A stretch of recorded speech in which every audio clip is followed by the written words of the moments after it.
Hey guys, what's up? In this tutorial we're going to show you how you can pin the top row of your document or table on Google Sheets in 2026. So let us get started. So navigate to your document. Let me go with an example document like that here. And what you want to do, guys, is select your entire data. You can do that by pressing Ctrl A on your keyboard or by simply clicking into that field in the very top left corner.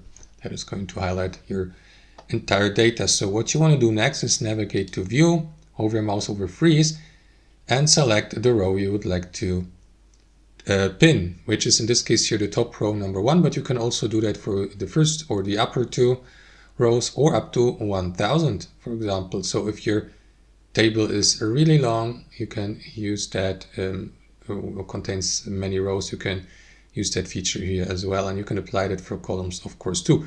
So let us go with the very top row here, and there you go. Now if I keep scrolling down, the top row will be still pinned to the top.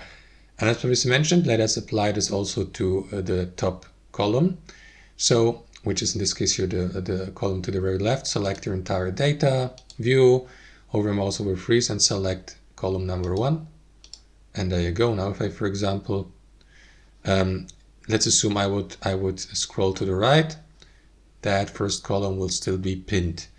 And that's it, guys. To unpin those, again, select your entire data, View, Freeze, and select no rows and no columns. And that's it. That's how I do it, guys. Thanks for watching and have a fantastic day.